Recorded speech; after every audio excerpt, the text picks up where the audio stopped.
Welcome everyone to the We Can Do Better Conversations, episode 17. I'm pleased to have with me today Bhavana BP, Rishita Jones, and we're going to be talking today about a topic that's very current. We hear a lot of talk about in this COVID-19 environment about the new normal. And so we're going to explore that, right? What does that even mean? What is normal? What is new normal?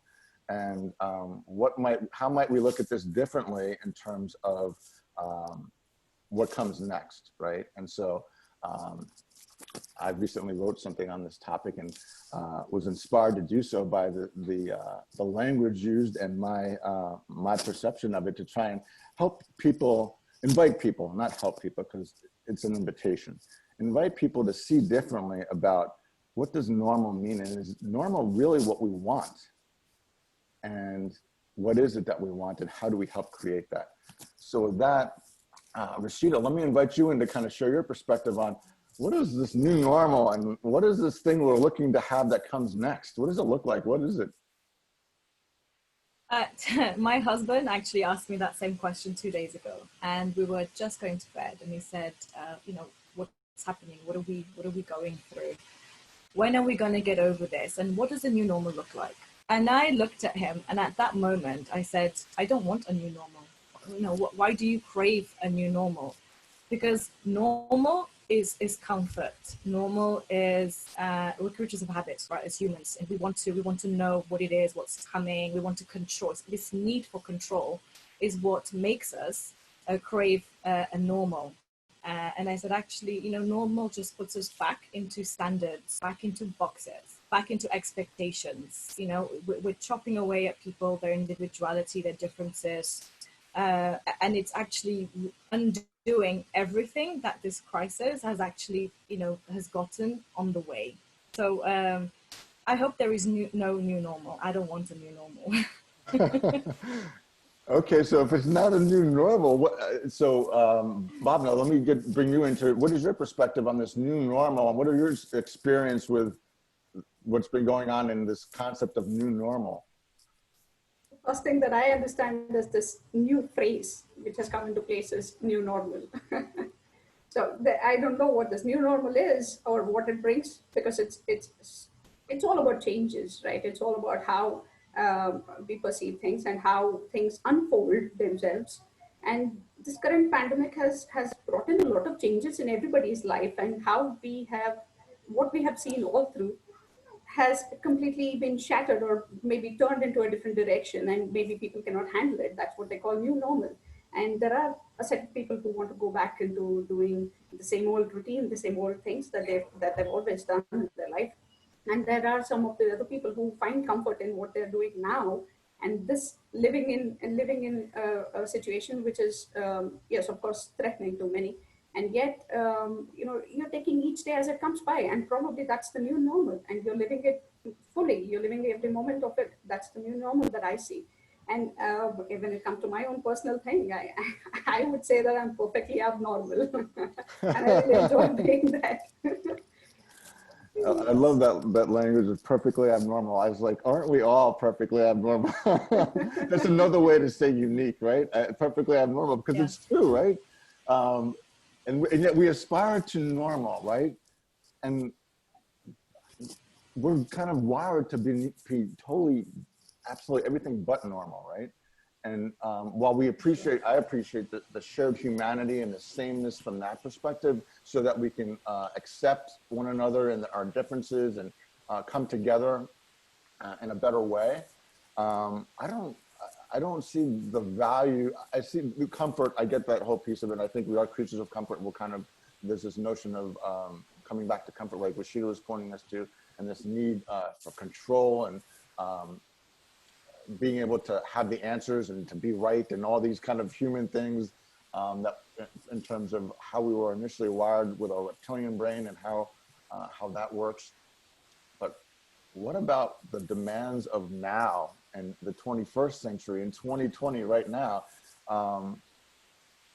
and kind of breaking away from our conditioning and how we're wired, and understanding that, wait a minute, yeah, yes, we have a reptilian brain that kind of is going to put us into a fight or flight mode when perceived risks comes up.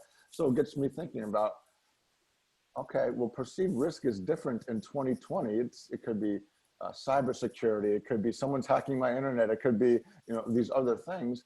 And so the whole notion of new normal to me is built off of a fallacy of what normal is, because normal has evolved, and yet our relationship with normal has not evolved.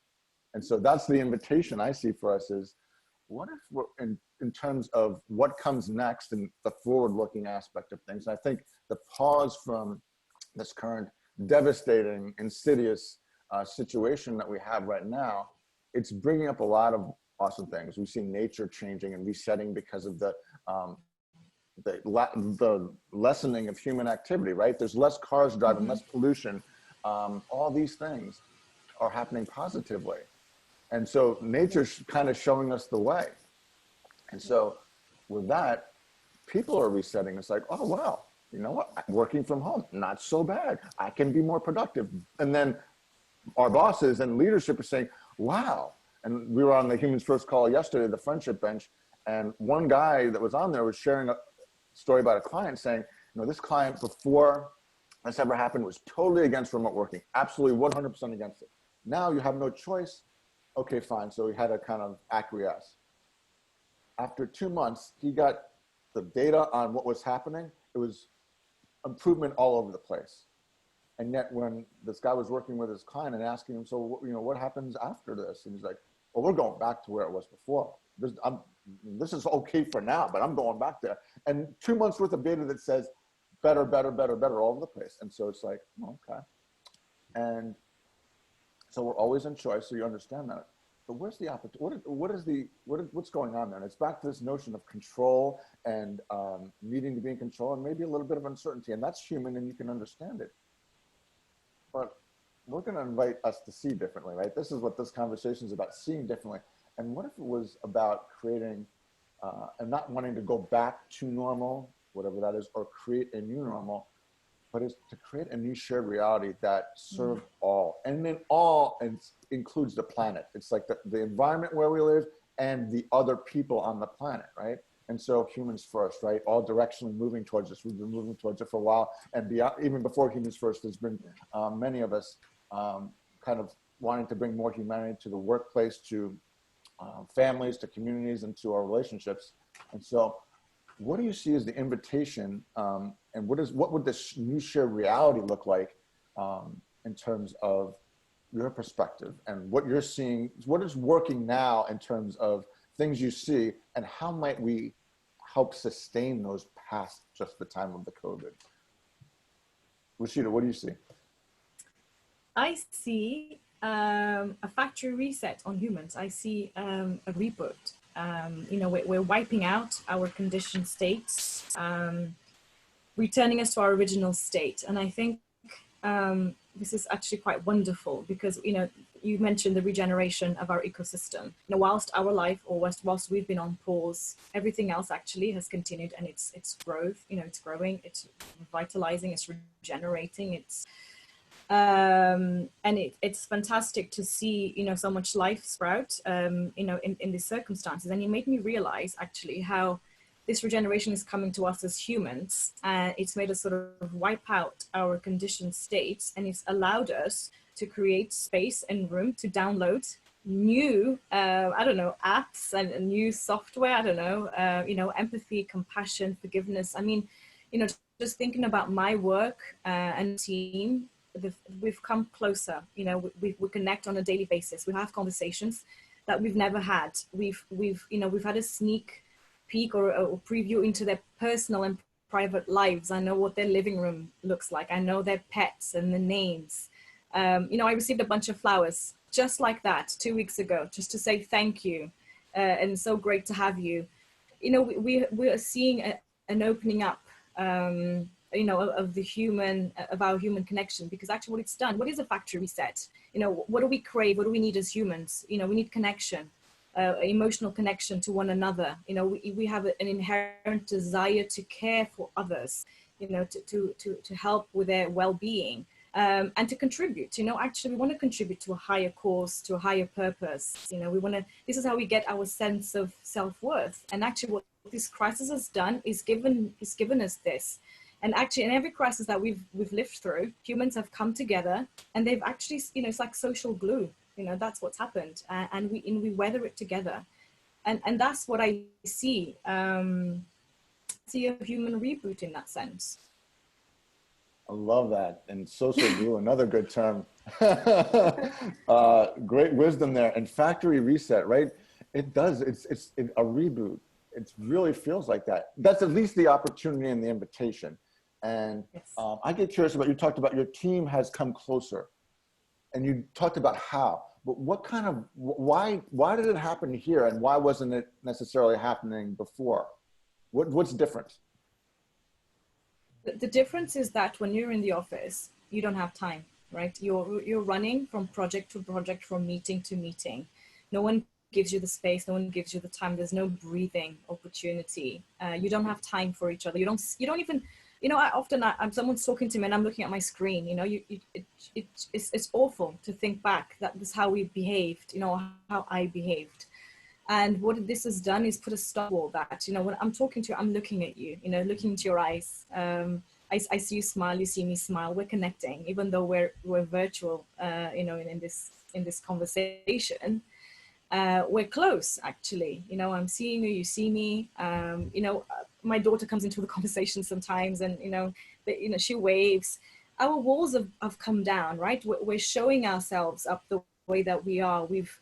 I think the difference is that we've all become a little bit more vulnerable in the way that we are, in the way that we, in our own environment. So we can't control that aspect anymore. And when others sort of see us in our own element, in our environment that we can't control, they start to drop their own walls, and they open up and they show us, the way that they are, who they are. And I think that's the difference, is that we make the time. We ask the question. I mean, every single conversation is, how are you, and how are you doing? How is your family?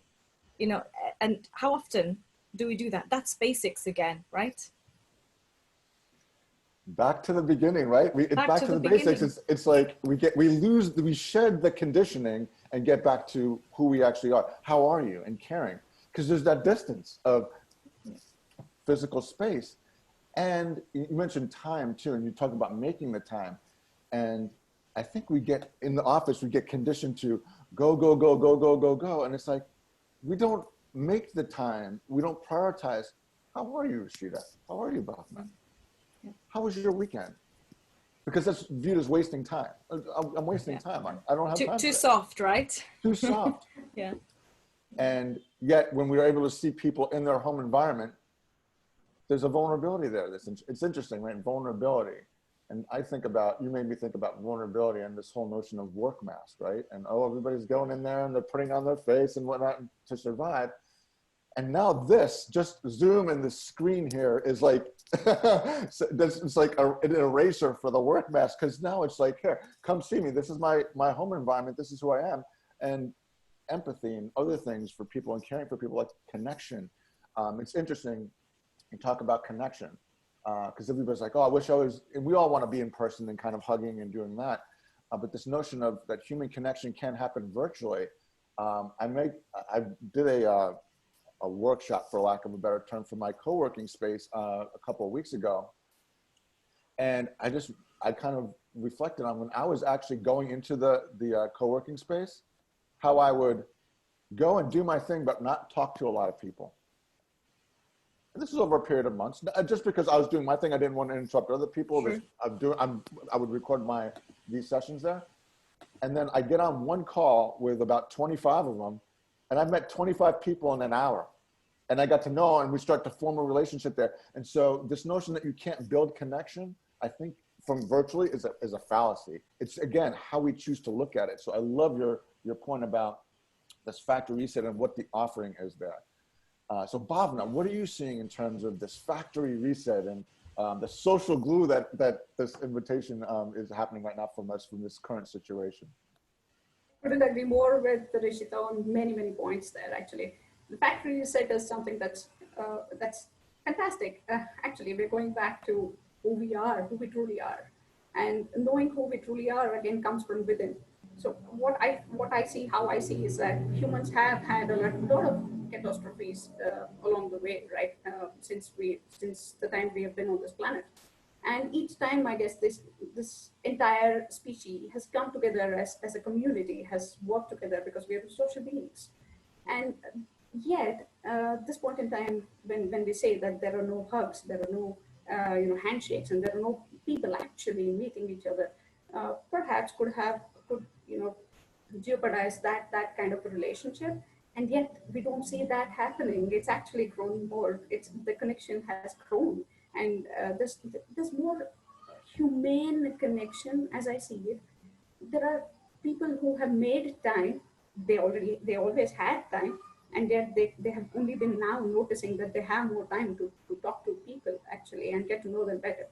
And I see that happening, and I see a lot of kindness and compassion coming out. There's a lot of love, because I see locally there are people who are adopting families who do not have financial support, and they're helping them out in ways that they can, and which I have not seen earlier.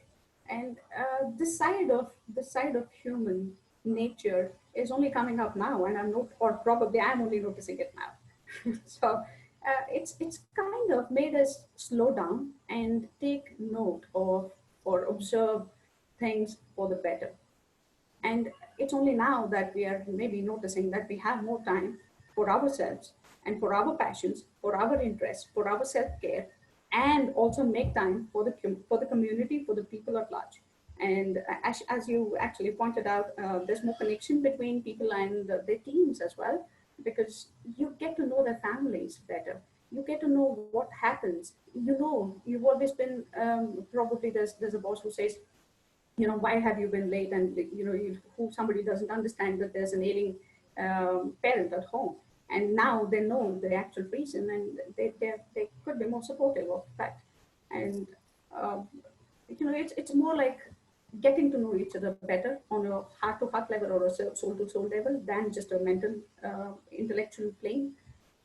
So this is what is, it's like it kindles, it cajoles the spirit. It's more like, there's no connection between people, and that's exactly when people learn better and learn and grow, because they don't have to put on a face. We've all spoken about that. They don't have to put on their face and come to work. They're sitting at home. It's their comfort zone. They don't have to travel anywhere. It's where they feel safest. And Right. and you get to meet their families. I've met so many people's children in the last couple of months that yeah, and people have met my child as well. So it's somewhere and understand their issues better. You probably become more empathetic and understand, put yourself in other people's shoes in Yeah. an easier manner than earlier. Well put. Thanks for that. So many things there. We talk about who we are and looking within, so I'll come back to that in a second. But think about all the things you and Rishita and we've all just talked about. Were those things available to us the whole time, or is it just now that they've become available to us? They were with us all the time. It's only now that we're probably noticing. Yeah, and so there's many things not to like about this current situation. It's and most things not to like about it. But what the thing that kind of I get, cajole the spirit and like you talk about, and what I get jazzed about is, it's an awakening opportunity for people to say, wait a minute, look, this isn't just like, oh, the coronavirus came and it brought all this opportunity with it. It's like, no, look at all that stuff that we've had access to all along. We just haven't noticed because we've been too busy and so that's exciting for me. And you brought up this whole notion of this ability to kind of start with who we are and connect with who we are and to look within. And so I bring up this in the notion of the topic and relating it back to leadership, right? Leadership starts with yourself, right? And looking inward. And how can you serve up be there for your team, for your family, for your clients, your customers, if your relationship with yourself isn't in a good place, or you're not looking to continuously evolve it and grow it and be open to all aspects of you, the things that you love about yourself and the things that you may not, that and being comfortable and what I call confidently vulnerable, that I know who I am, I know who I'm not, and I'm okay with both, right? So that gives us, if I'm in a place of confident vulnerability, then I'm better able to accept myself, but also accept others. And so then the mindset there in terms of the leadership and how I engage and my empathy for people's situations, having a sick parent and being late to work, or having a sick child or something along those lines, is different. So talk about how this topic then relates to leadership, how you've seen it or how you see that it can. Rishita, maybe have you weigh in on that.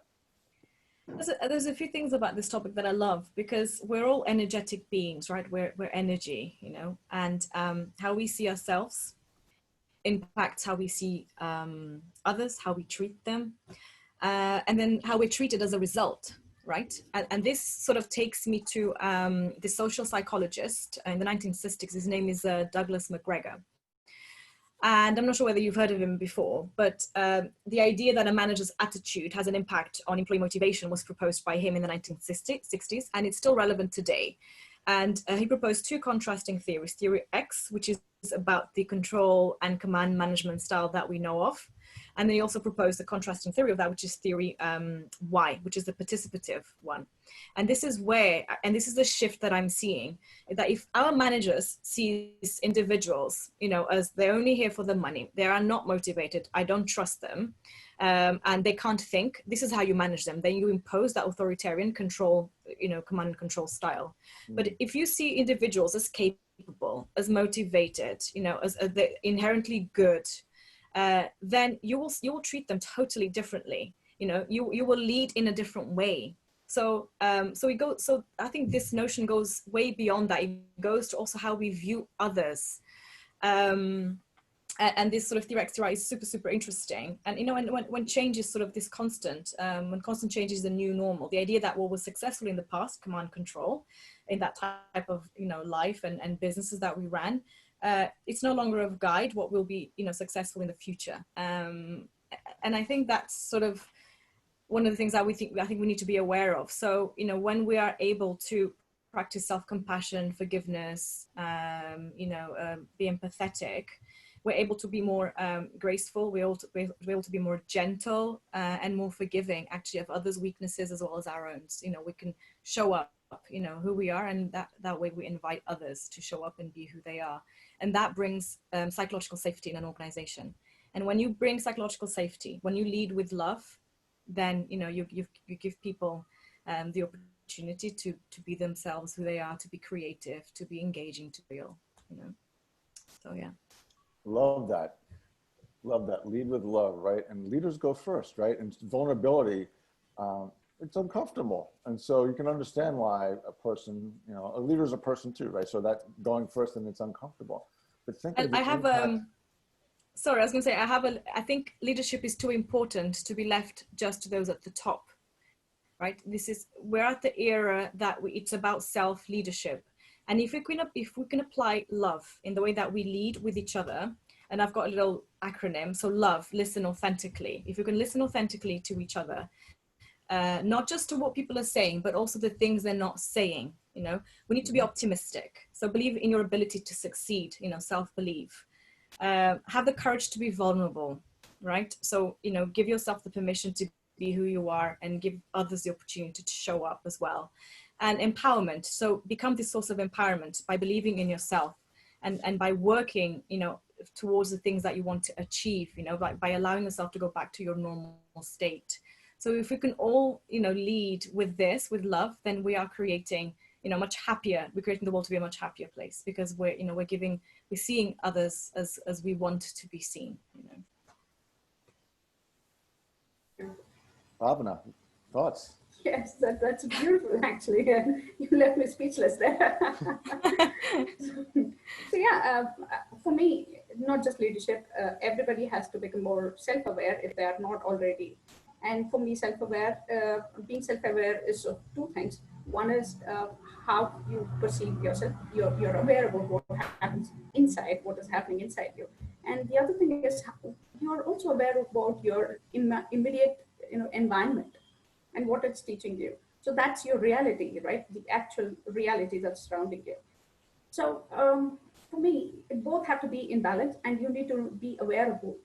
And only then you will be able to lead with your true self. That's exactly when you see yourself the best. And that's how you will be able to transform or include more people into your energy zone. And that I'm able to see that even on a virtual space. And so that actually shows that distance or meeting in person is not a barrier. You can see that energy transfer to or dissipate into different spaces.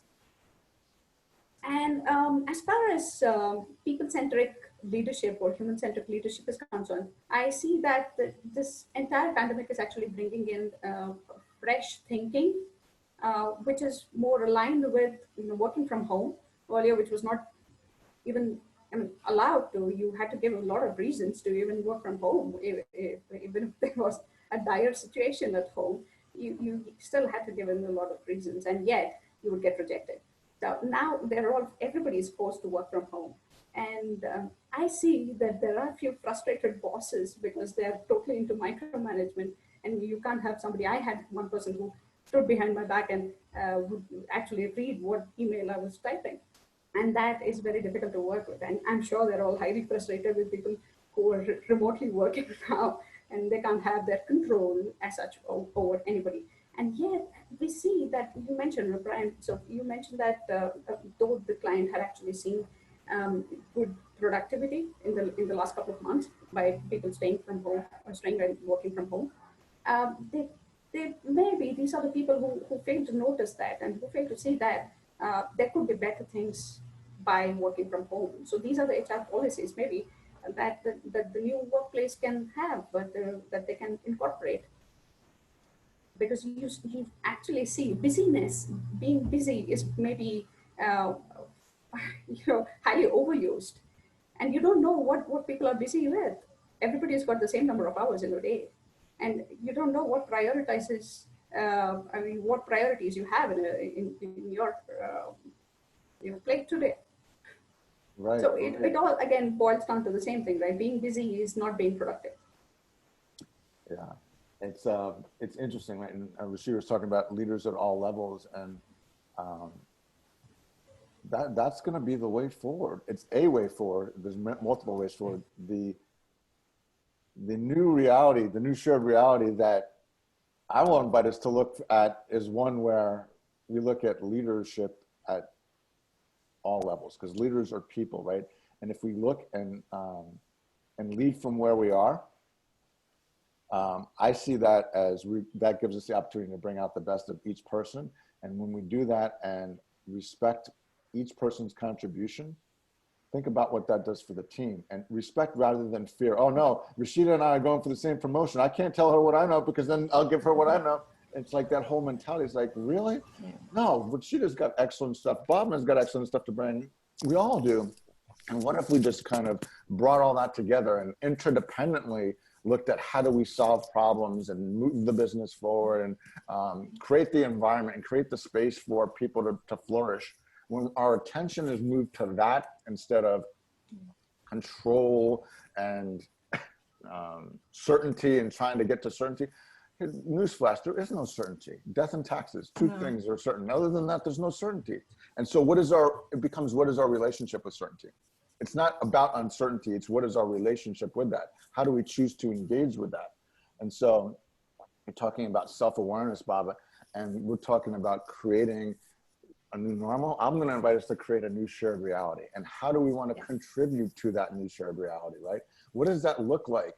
It looks like humane leadership, like Bhavna was talking about. It looks like what we're experiencing now that is getting people excited on one hand, and other people it's giving them, no, I want back to the old normal. I want back to normal. And I guess I would invite the question, when people say normal, they're really saying what I'm comfortable with, right? And so this notion of it's human to want to be in your comfort zone, but growth happens outside of that. So by saying that we want to go back to normal and stay in normal, you're basically saying you want no growth to happen. And we are human beings designed to grow, be on this learning journey of our life. And so that's the invitation then to those that are listening and to us here is, what is this new reality that we want? What is the new space we want to create for ourselves, our families, our communities, our coworkers, the planet? That gets to the humane leadership that we've been talking about, putting humans first. It's not just putting humans first, it's being and putting humans first so that we can create better together. That's my invitation to us. And normal has nothing to do with it. I understand normal from a grounding and whatnot, but normal is sameness. It's static. It's, oh, I'm coming back to home base and now I'm comfortable here. But think about, if you're trying to grow a business, do you want normal or do you want better? If you're trying to improve your community, the resources available to community, the activities available to community, the opportunities for your family, your relationships, do you want a normal relationship or do you want a evolving, growing, nurturing relationship? If you do, if it's the latter, then normal has nothing to do with that. No. And so that's my invitation. What are your thoughts when I say that? I see also another invitation here, and the invitation that I see is to one to be more intentional and to be more present, more mindful of today. You know, because actually, that's all we know. That's all we have. What this crisis has done is made us go back to living by the day, living day by day. Taking each day as it comes, being present in today, you know, being fully focused on this interaction, you know, being fully focused on dinner with my family, being fully focused on my walk, noticing the flowers blooming, you know, mushrooms sprouting from the trees, wild mushrooms. These are the things that I would never have seen or noticed if I wasn't so intent, you know, and so focused on today. And that's what I see. I see more of a push towards, you know, let go of yesterday we can't control, let go of tomorrow because we have no idea what tomorrow brings. We only have the gift of today. You know, make it your best life, make it your best day, make it your best by far, because you don't know, you know, whether there is a tomorrow and what that tomorrow looks like. And, you know, amazingly, I have connected with people that I have not spoken to for months and years. I have video called family that I haven't seen, you know, that I wouldn't even speak to them. And I've actually dialed, you know, WhatsApp video call. And it was amazing to see how much they've changed, how, you know, the gray hairs, the features. And I was thinking, my gosh, how much time have I lost, you know, being in my busy world, you know, never making the time, always thinking about everything that I had to do, my, you know, getting through my list. And it's made me slow down, and it's made me more focused on the things that actually matter, connecting, you know, being present, being focused, being intentional. So, and that is one of the things, one of the pacts to myself is that, you know, what are the things that are not serving me right now? What are the things that just adding noise, busyness, you know, that just doesn't do anything? Let go, get rid, you know, and what is actually bringing me energy? What is helping me grow? You know, this conversation, the humans first, you know, the calls, connecting with people. And that's what I'm making space for. So I'm really making space for the things that matter. So intentional living is, and being present is another invitation that I see. Love that, Rishita. And you make me think of this notion of what are we saying no to, or what am I saying no to? And I started being more intentional, back to your language about being intentional, starting like last year, about what am I going to say no to? Because when I say no to stuff, I'm first and foremost, I'm honoring myself. It's not about trying to disrespect or say somebody else doesn't matter or this project doesn't matter, but I'm more intentional with how what I give attention to and how I direct my energy and efforts. And so what I've noticed, and it's somewhat logical, when I do that, I create the space for the stuff that does matter. And it was sort of amazing that these things came into, when I started saying no to stuff, Humans First came into my life, Overcoming Odds, which is a nonprofit that I'm on the board for, of helping people that have lived have gone through difficult life circumstances and helping them see differently in terms of their past doesn't have to be their future and opportunities there. Different projects. I'm doing writing now. I'm doing these We Can Do Better conversations and videos that I haven't done before. All these things that I've always had in me are coming to life because I started saying no to things. And when we set those boundaries for ourselves, we create the space for reflection, presence, and intention, and determining, well, what does matter? And how might I? And asking yourself those questions. And the other thing that came up for me as you were sharing, think about this. You're talking about presence, Rishita, right?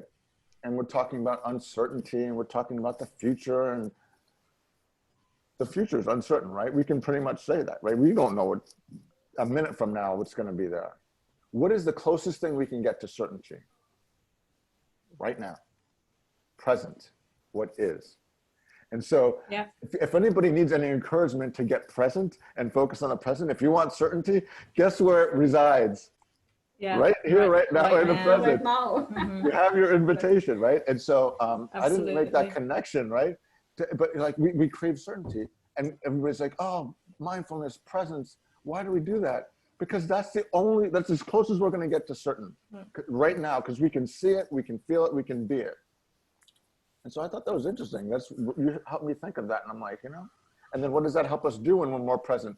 Oh, I noticed the mushrooms blooming. I noticed this, our noticing muscle. And I talk about building the noticing muscle all the time, which is part of self-awareness. How do we do that? Well, we're in the present, because we're not thinking about 3 months from now. We're not thinking about dinner tonight. We're not thinking about all these things. Oh my God, I've got this project due tomorrow. We're present. We're quieting the mind and we're focusing on now. And so we're noticing, experiencing more. And so when we're all in that mode of being able to see that and say, oh, wow, I see what you're saying. We should forget about this notion that nobody can work from home. I need to control you all. You guys can't work from home.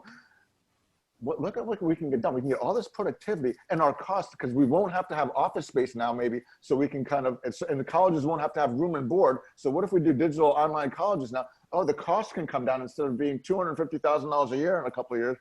It's all these things that happen. Maybe for the those businesses that are benefiting from those price points, maybe they'll think differently about that. But look at the opportunities that when we pause, reflect, are intentional about what matters and how to create this new shared reality. We can do that if we're all kind of present, awakened, not seeing exactly the same thing, because we're all different human beings. There's a spectrum, but directionally, if we're moving towards more than just me, more than even just my family, but us, we, and creating better, and be interdependent and somewhat strategic about that. I don't know. That excites me. That's what I find when I'm around people like the two of you and our friends in the human resource community, and people that are like, it's about us. And when we take the purpose and our meaning for what we're doing, and that's another thing that provides us meaning. When we have the meaning there, and it's about something larger than us. Yeah. That's when we have the resources, the foundation to create better. Yes, I was about to add to the same point that future is always uncertain, right? We always have the present. That's the only thing we always have now and here. So yeah, building, for me, uncertainty actually brings with it a lot of fluidity in terms of our thinking and our actions. The way I believe and see it is that, you've got to be always present to notice that there is a lot of fluidity. By fluidity, again, I mean that nothing's in your control. Uncertainty brings with it a sense of no control over yourself or things around you, things that happen. And this crisis always brings with it its own shares of lessons. And for a person who doesn't wake up and see them, they will probably stay the same way that they are, or maybe in the normal. And for those that see, they not only survive, but also thrive. So the way I see uncertainty is that you've got to embrace it, or rather you've got to just accept it, that it's always going to be there, because nobody knows what's going to happen next. And the moment you accept it, that's exactly when it opens a lot of closed doors. It opens the doors to you within and outside. And when you already have accepted it, you start building upon it, right? That's when you put in different blocks, and then you have what you want now, or what you need. And then this is the new reality, and that's exactly where you need to start now. And that's when you start building. And how we see it in a bigger community range is by, work from home is a new norm, and everybody understands and accepts it. So there's less pollution, there's less traffic, there's less frustration, there's more family time, there's more. I have seen people who put in 3 to 4 hours more because they're not traveling. Because in India, at least you're stuck in traffic for about 3 4 hours, and you cut on all that, and you're spending that entire time on your work. So there's more productivity, and there's absolutely, as you said, Brian, I had that point also in mind, which talks about office space. There's less a need for office space. There's less a need for classrooms and boardrooms and everything of that sort. So you're paying lesser rent on all those things. You're paying less for the fuel. There's a cleaner planet. There's a better planet. There's better air. So there's a lot that we can see and build from what we have at the moment. So it comes only after you accept that this is a new reality. This is how it's, at least for the moment, this is how it's going to be. We don't know how things turn out to be next. Right. Yeah. So As you were talking, and this thing, as you were saying to me about the fluidity, Brian's talking to me about this new reality. This idea to me that our life is a continuum, and we often, we're on, it's a line, right? And it's not an and or an or, right? We have contrasts in each side, light, dark, good, bad, uncertainty, certainty. And all our lives, we keep fighting the one end, right? We don't want it. Whatever is bad, we don't want. Whatever challenges, we don't want. And I feel like this new reality, we need to accept our life as a continuum, as there's this fluidity, as this fluid state. And when we start accepting that with good, we have the bad, with the challenges, we have, the comfort. When we accept that, then I think we will then be creating this new reality. We then we grow, then we embrace our world. We can live in the as is, because we're no longer fighting, what we don't want. That just sort of came to me as you were talking. And fantastic. Yeah. It's fantastic that you brought in continuum, because time and space actually doesn't exist. So it's only now. Time, space, reality. Exactly. So when you have this, so when you have this acceptance of what is now and here, you are also grateful for that, right?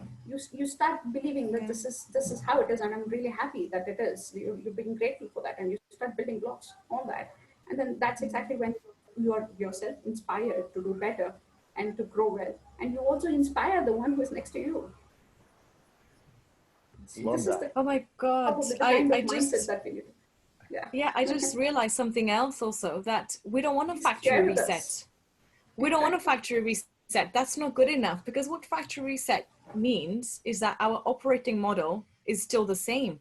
A factory reset wipes the current memory, but actually what we need, this new reality, what we need is a new operating model. We need a new software, and this is that co-created shared reality for the common good. We need an upgraded software, a new operating model. I would like to see an article from you on that, please. Love that, Rishita. And Bob and I, you too, in terms of your comments. So a couple of things came up for me there, right?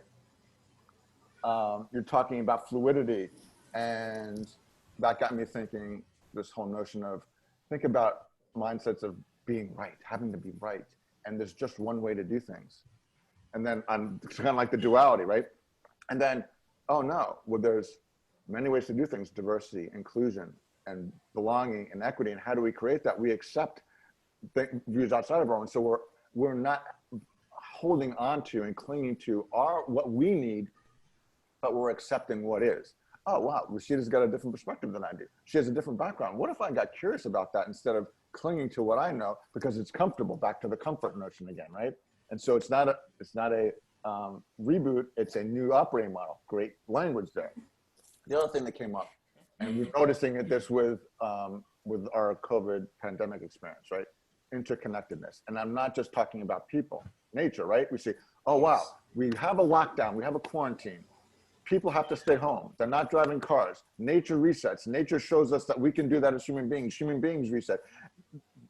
Organizations see differently about how they might treat their people and be more empathetic and be more human. And there's this interconnectedness and this ecological ecosystem that's interconnected. And so what does that mean for how people look at socially conscious businesses, sustainability, Yeah. regenerative leadership, Yes. and things like that going forward? And I talked to Sam a lot about these kind of things. We had a conversation last night about that. And it's like, this is what this is bringing up. It's not, and I love the aha you had, Rishita. It's like, you're like in the beginning, oh, it's a factory reset. And it's like, no, it's not a factory reset. It's a new operating model. Yes. It's a new operating model, right? It's no longer like Windows 95. No. It's freaking Google or whatever. Because that's flawed, right? And why do we have to software update every now and again, right? It's a quick fix. It's a false quick fix, and we need to move away from that. It's like we as humans, we detox, we go on a retreat, quick fix again, so we're not actually addressing what's causing the issues, and it's the band-aid approach, all the time. So let's get rid of this software. No more updates. Let's co-create the new version, the new one. It's so awesome. And so what does that look like for you? If whether it's a month from now, what in terms of what do you see your role in creating a new reality? Let me ask Bhavana to start us with that. Role in creating a new reality. What do you see as your role? Right? We're talking about this. We've had a great conversation. What do you see your role is in, and whatever it is great, but what do you see your role in creating this new reality, this new shared reality that we're talking about? First thing that I would stress upon is, again, being aware of where we are and what we are, our strengths and weaknesses. I wouldn't really call that as weakness. It's more like a limitation. I think I already mentioned that. So it's more like how you understand yourself first, and then you bring it on to the entire world to see. And each of us have a world of our own that we construct in our minds, and we invite people to join that world, wherein their world could be totally different from what is in your mind, and to be accepting that there are these differences, and then working towards that in creating a fluid approach to issues, to problems that we need to solve. This crisis, if not this, something else will come up. As we humans have seen a lot of things in millions of years, and we've always evolved. And those who do not evolve or change, rather, with time, you do not see them in the future the way they are. So only when you start adapting to what your current environment is at that moment, that time, that moment, and that situation, unless you do that, you will never grow.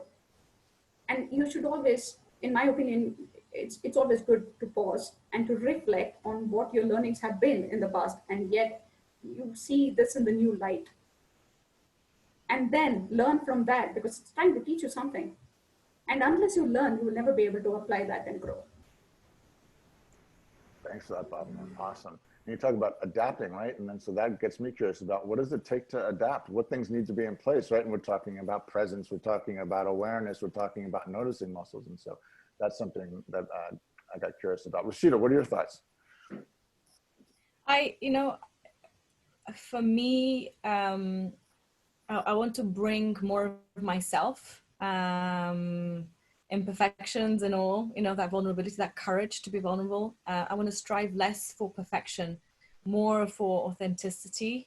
For a long time, I tried to be perfect at everything in my life, the perfect wife, the perfect mother, the perfect colleague, the perfect friend, daughter, putting so much pressure on myself, who I was, my expectations of myself, but also of others, takes on just a new reality. So I want to strive less for that, more for authenticity. I want to, and I hope that with that, it will make me more open to other people, help me deepen my understanding of others, be more inquisitive, more curious, ask more questions, less assumptions, really see others, not see through them, hear your story, tell you mine, have real, meaningful, deep conversations, build you up, tell you my dreams, tell you, I just want to, I want to be me, I want to see you, and I want to hear you, I feel you, I want to stand with you. And I think that is what the reality is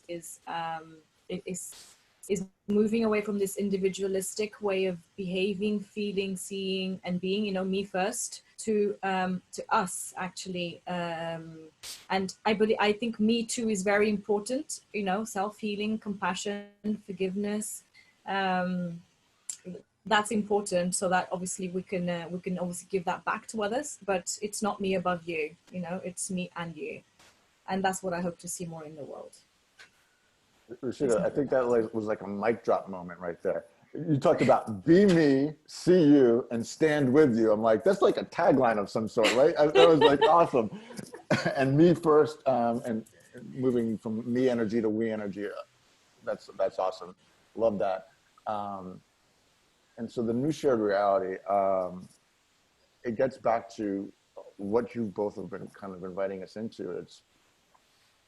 It's shifting your relationship, shifting my relationship with myself, continuing to shift my relationship with myself, and growing my relationship with myself, so I'm able to show up more authentically as me, more genuinely as me, more often, so I can influence from that place, connect from that place, and create impact with and for others from that place. And so this is part of that. I've recently started writing again, and my writing is going to be part of that. The action parties that I've started recently, I'll talk more about that at a different time.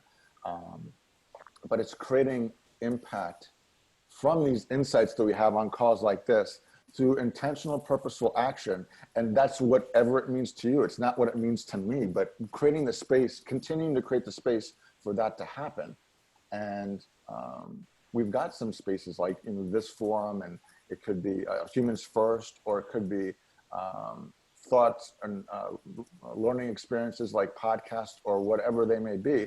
But the thing I'll invite people into is when you have that great experience, that learning experience, what happens next? What is the application of that? It's, you know, you had a good experience, and that could be like going to a movie, I had a good experience. Or is it, wow, I learned something, and that's going to mean I'm going to do this when I go back to work, or this when I go back to my family. And that's going to create better, not just for me, but for us, for our family, or for our work, my team. I'm going to be more empathetic. I'm going to ask how you're doing. I'm going to stop by each person's desk and ask about them, not talk about work. I'm going to be understanding when someone has a family situation, they need to step away from the office, more so maybe than I've been before. And because I realize, you know what, by caring about people, that's going to help us create better. And it's going to create an environment of trust and belonging.